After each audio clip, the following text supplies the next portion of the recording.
Welcome. We're so glad that you could join us here today and that you could be with us. We're going to be talking about respect in the early years. My name is Karen Cook, and this is Karen Orlowski. Good morning. You'll have to bear with us. We have to keep passing this backwards and forwards, and setup's a little bit different than what we thought it might be. It's for the video. It's for the video. It's not a microphone, it's just for the video purposes. So we're here today to talk to you about respect in an early years setting and the ability to welcome different races, religion and cultures into your classroom. We have a lovely YouTube clip which we cannot play, there's no connection. It was just sharing greetings from around the world, so apologies that that's not ready to present today. Just a little bit now, and I've been very fortunate to have taught in England, Abu Dhabi, New Zealand, Singapore, and now I'm back in Dubai. I've taught in IB schools for a number of years and with multiple curriculums from around the world and multiple ages, from 2 all the way through to adult education. I worked for ADNOC a number of years ago, teaching their engineers English, and I also ran a tertiary level program back in New Zealand. I've also taught for more than 25 years. I've taught in India, China, South Africa, Abu Dhabi and Dubai. And between Karen and I, we've probably got 2 decades of IB experience. So inquiry-based learning is our passion. 3 things I'd like you to know about me. My name's Karen. I'm a mother of 3 children. Photography is my hobby and I like to ride motorbikes.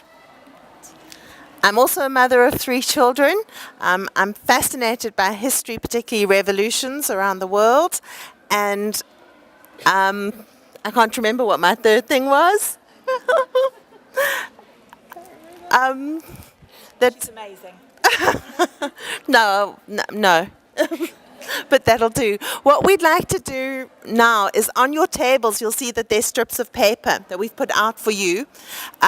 This is an activity that we're wanting to do at the beginning of next, the parents to do. We want the parents to put a photograph of themselves and write 3 things that they want us and the community to know about them. And we want them to do the same for the children. So we're going to ask you to do that now and then have a look at what you've got on your table. So write your name and write 3 things about you on a strip of paper, please. Yes, so I shared that I'm a mother of 3. I like photography as my hobby and I like to ride motorbikes. So those are the 3 things I'm comfortable to share, and I'm coming to the city. Maybe there's another family that likes motorbikes, or there's somebody else who's interested in photography.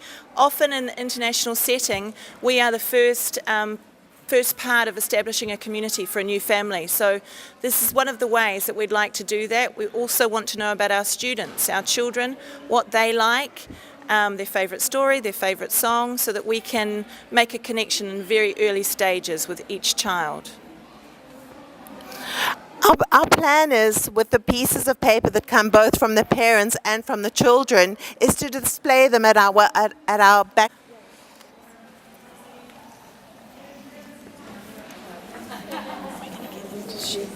Share from the table, just keep sharing them.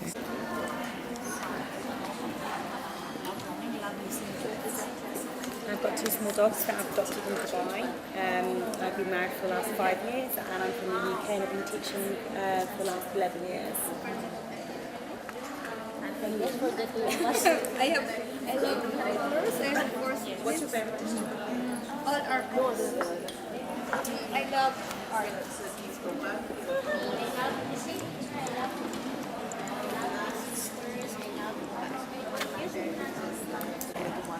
Okay.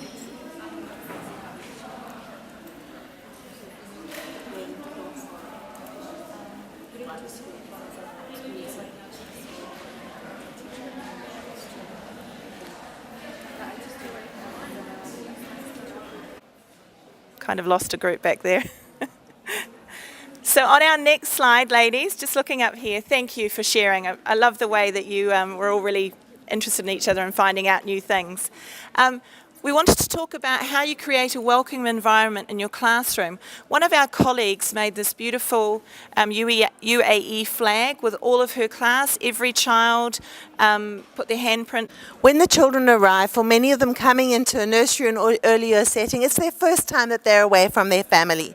And so we try to make it as welcoming as possible. We have their names up, and so to show them this is your space, this is where you can keep your stuff. And within that first day, we take photographs of all the children, and then we put their photographs on their books, on their lockers, everywhere, so that then they can identify what belongs to them, and it gives them a sense of ownership and a sense of belonging.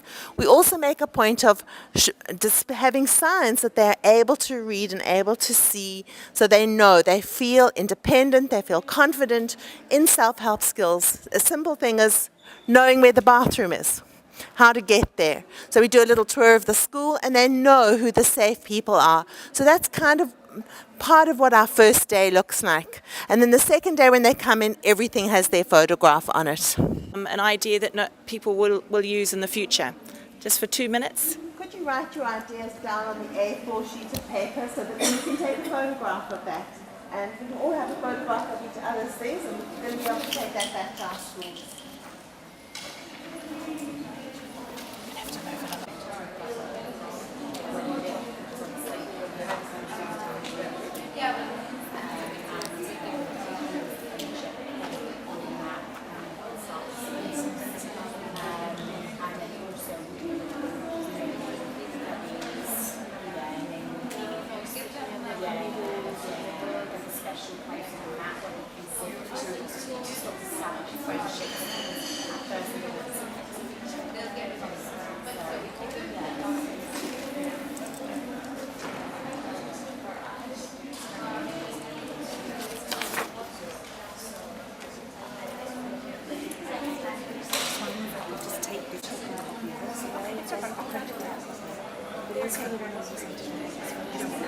Yes, understand, no problem.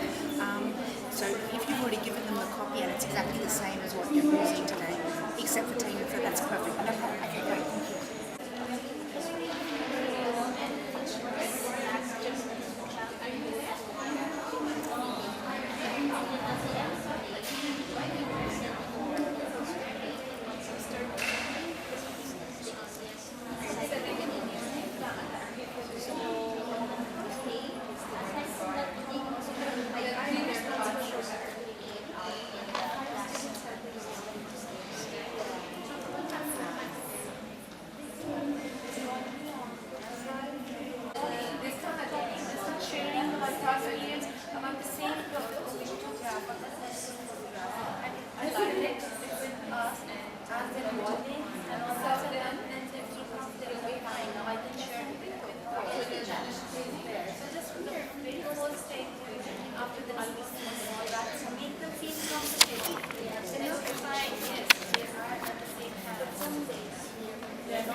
Okay, sorry. I have sound. Can we just round off our chats there? Thank you, Miss Karen. Sorry, I can hear right from nursery babies, photos and a few sentences about their first few days and first few weeks at school. So lots of great ideas. We've noted some down. Hopefully we can share them with you all. Just looking at the next slide. So we've talked about how we welcome our students, our children into our classroom and their families and parents. But how do we keep the welcoming environment? How do we develop and grow it in our class throughout the year? Karen's going to share some thoughts on that. One of the ways that isn't mentioned here is in the first week or two to establish essential agreements. Because everyone's come from a different home and a different background, what are your expectations? Let's sit together and come up with things that we expect in terms of our classroom. And then also to establish greeting songs in many, many languages. There are a few that you can Google. One is called Hello from All Around the World, and there's some beautiful songs that are done with that. Here is a list of some things that we do where we explore the similarities and differences, because as you have knowledge about other people, so respect develops. So we have International Day celebrations, we have celebrations of national days of different countries, we have festival celebrations, as well as a festival board that educates parents and children, and then we have parents who come in and read in different languages, or grandparents if it's possible. So I heard some, and then this is from a child who's clearly a third culture kid. He is comfortable and he identifies with four different countries, even though he's only 4. So we encourage them all to share about those things. Another thing we like to do is we like to share food and culture and traditions and all the different people we have around the world. Food is a very important thing. It's very important to me. I like food. So we share food with children. Every opportunity that we get, we invite parents in to share something special from their home country, help in the preparation of food with their children. We have a very open door policy where we work.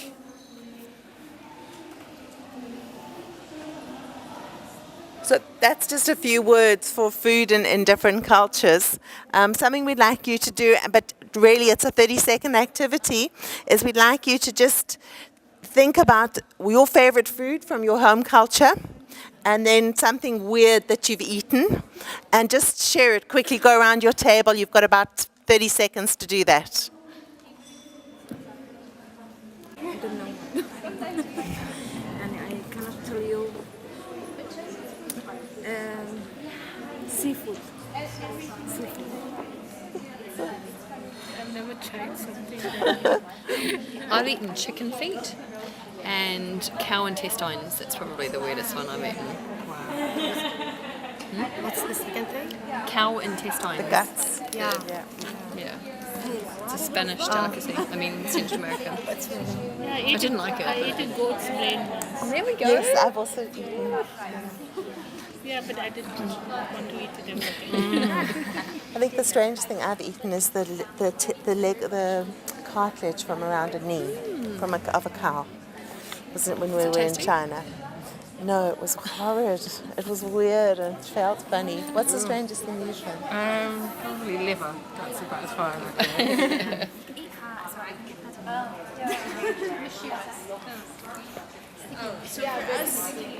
So for us, if we do the rest like this, So well done. Okay, we've got some photos of some of the celebrations and things we do in our school. This was the UAE National Day this year, so we all dressed up, probably very similar to what you do in your schools. Children made hats. We had lots of lovely activities. It was a wonderful day to celebrate this beautiful host country that welcomes us all here. This was International Day while I was in China, so you can see there's a there are a lot of Chinese, and he is next to a friend who's Canadian, and so you have 2 little boys, one South African, one Canadian boy learning to play tabla, which is something you only get at an international school. We involve our parents in a lot of the celebrations that we have. And so our parents will come in and share the celebrations that they celebrate within their culture, within the context of the classroom. So the children are learning firsthand about other cultures and are learning to respect them. This was one at Christmas time when parents came in and did some crafts with the children. This was my daughter's class in Singapore. The photograph, the children are from Scotland, New Zealand, Taiwan, India, America, England, just from all over. And we had a wonderful day at this particular school, which was called Uniting Nations. We sang, we danced, we ate food, and just generally enjoyed where everybody was from and what we're all about. This is one of the celebrations that we do at our school. We celebrated Flag Day, but we made an event of it. So the children were part of the ceremony, and we always write up a description, and there it is with the national anthem. and parents provided the sweets for us, and all of the children had opportunity to make rangoli, and then we all got together at the end. We usually try and get a photo of us as a team when we've dressed up for a special event.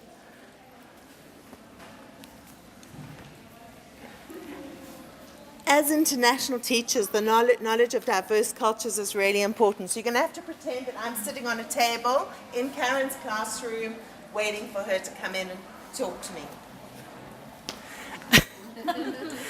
Hi, Karen. Hi, Karen. I wanted to discuss our meeting. We need to do some planning for next week. Yes, but actually, I'm really not comfortable with you sitting on a table in my classroom. I'm sorry, I didn't mean to upset you. No, really. It's just where I'm from in New Zealand, we consider it impolite to sit on a table.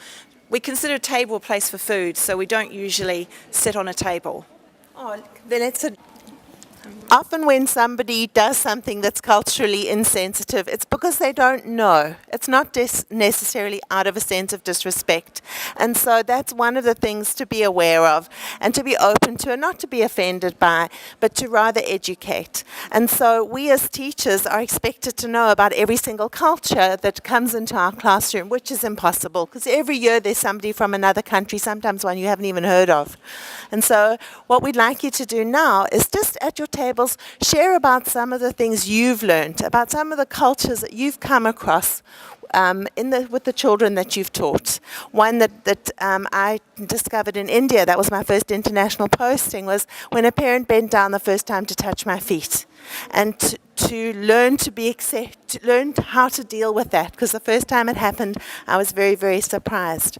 And now that I understand what that's about, I manage it far better. So please share amongst yourselves.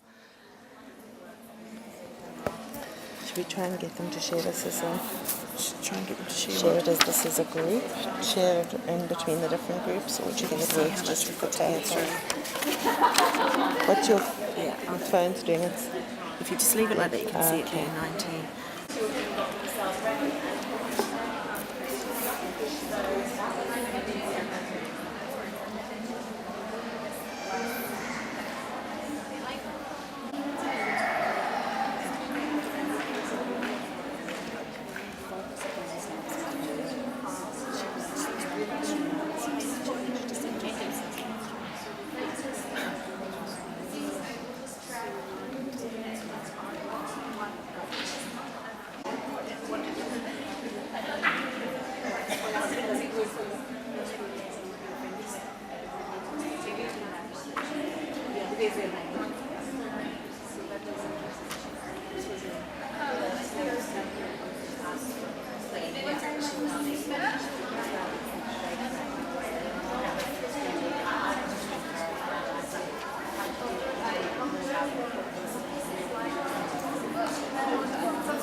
Some languages sound very aggressive, so I think there's something about that down there.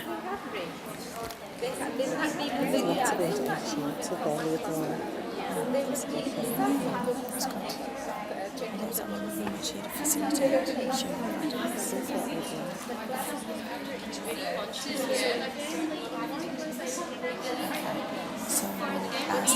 Wonderful, interesting examples, and we're just wondering if any of you would like to be risk takers, and perhaps one person from each group stand up and share one of these situations that we role modelled, the situation sitting on the table, hearing some really interesting things, and I think we can all learn from other people's experiences.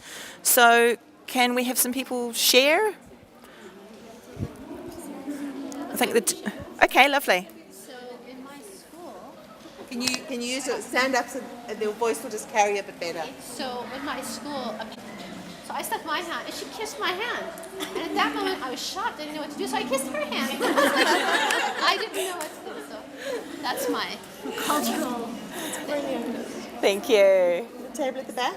Has anybody got an anecdote to share? Yeah, the language. Yes. And even though you share a language, there's cultural misunderstanding. Yeah. Somebody from this table? My husband works at a school, and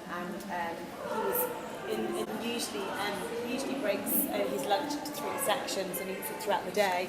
Whereas the children came in early from break, one of the boys turned around and said, "Sir, you must finish now. You're not allowed to stop eating. In my culture, you have to continue and eat and finish your food. You can't save it for later." So my poor husband sat there during the beginning of the lesson trying to eat as fast as he could to finish his lunch. So yeah. Thank you for sharing. Next we want to talk teaching. One of the best and most authentic examples of doing this has to have been something I've seen in Karen's classroom. It's really fantastic. We've got a lot of photos and she's going to describe more fully something she does in her classroom. So at the beginning of the year, we look at who've come in and what countries they've come in from. And we make a list of, let me talk about these ones first. This is something that many of the KG2 classes do. They integrate into their maths lessons the countries that they come from. So the flags of all the children. And then they write how many children are from each one of those, and then they use those to develop their understanding of number. They develop it when they're doing addition and subtraction. They say, all right, and they can use the physical children or flags as representatives when they're moving from kind of real objects through to pictorial representation, and then through to a more abstract thing. So they use that. These are just two examples of those. In my class, what we do at the very beginning of the year, we have a look and see what countries all the children come from. And we make a list of when their national days are. And as that national day approaches, and I must say it's specifically for my class, we're not looking at the whole KG area, we're not looking at the whole school. And then when that day approaches, we say to the parent, please could you and your child come in and do a presentation about your country. So on that day, we listen to their national anthem. We look at their flag, we look at their national dress, we look at things that they do on their national holiday, and then we eat some of their national food. And we've got some very, very strict food requirements at school. So no pork, any of the allergens that we happen to have in the class. This year I've got a child who's allergic to food colouring. Karen's got a child who's very allergic to eggs, I think. And so we make sure that those restrictions are understood and in place. The parents come in and the children are encouraged to take what's called a thank you portion of food. So you don't have to like it, but you do have to try enough so I know you had some. So that's the requirement. It can't be a microscopic amount. So that picture was of Spanish National Day. The mum and the little girl came in. There's our list that we've made. So it's nothing posh, it's nothing fancy. It's just a very practical way of doing it. And then afterwards we made a display about it. Not a big one, just part of a display board. Last year we had a bigger thing where we did the festivals boards, which I explained to you earlier on. I think, did I? Briefly, all right. So we canvassed all the parents from all of their festivals. I did speak. Being respectful to people from different cultures, races and religions, and we were doing our research to formulate or make our presentation. We both went back to the IB mission statement. We've worked in IB schools, the International Baccalaureate curriculum for a number of years, so it's something that really strikes a chord with both Karen and I. So we found the mission statement really does encompass a lot of what we want to be doing in our classrooms on a daily basis. So I'm just going to read this to you and then touch on another area that's very important to myself and Karen. The IB aims to develop inquiring, knowledgeable and caring young people who help to create a better and more peaceful world through intercultural understanding and respect.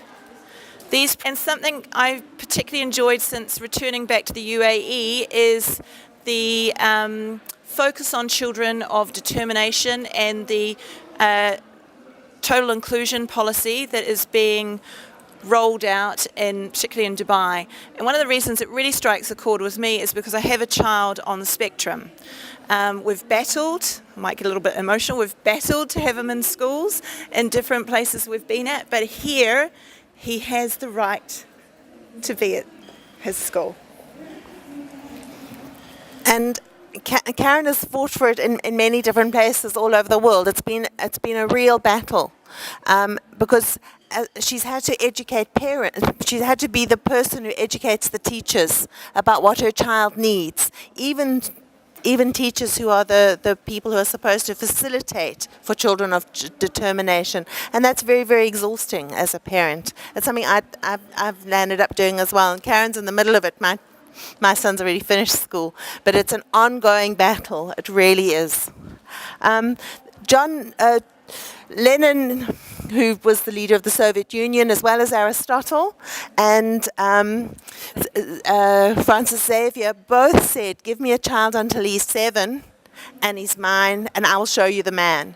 And we as early years educators are in a unique position where we get to help form the character of those children that we're working with. And as Karen and I were working on this, we came to the fact that if you are treating both children and adults as individuals, whether they are children of determination or from any culture, with respect, you're treating them, you are listening to them, you're an active listener when they're talking, you are creating the future leaders of the world.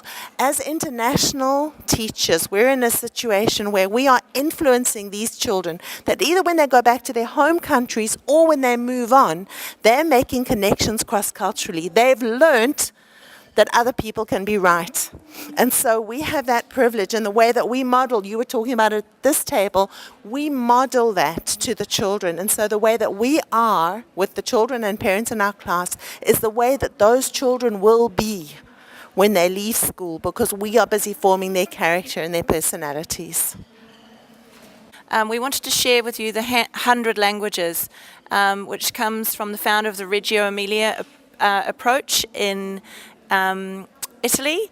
I actually wrote a paper on this recently, and I did a lot of research into Reggio and learned about how the Reggio approach came about at the end of the Second World War, where the town of Reggio Emilia was destroyed.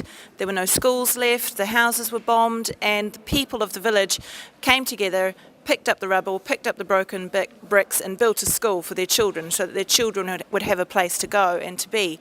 So it's very interesting. If you haven't read anything about it, it's a very interesting philosophy to look into. We just wanted to share this poem with you. It's also on the back of your handouts, and just the points from the slides we put there as well for you. Okay. No hands, 100 thoughts, 100 ways of thinking, of playing, of speaking. 100, always 100 ways of listening, of marveling, of loving, 100 joys for singing and understanding. 100 worlds to discover, 100 worlds to invent, 100 worlds to dream. The child has 100 languages and 100 more, and they steal the 99. The school and the culture separate the head from the body. They tell the child to think without their hands and to think without hands and to do without head. To listen and not to speak, to understand without joy, to love and to marvel only at Easter and Christmas. They tell the child to discover the world already there, and out of the 100, they steal 99. They tell the child that work and play, reality and fantasy, science and imagination, sky and earth, reason and dream are things that do not belong together. And thus they tell the child that the 100 is not there. The child says, no way, the 100 is there. And just a thought for you to take away before we share the link for the feedback. In spending many, many hours pulling this together, Karen and I kind of came up with our own thought or philosophy on it, and that is that respect is bigger than who we are. And so we just want to leave you with that thought. Thank you very much. Thank you. Feedback or anything that they'd like to share with the group.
have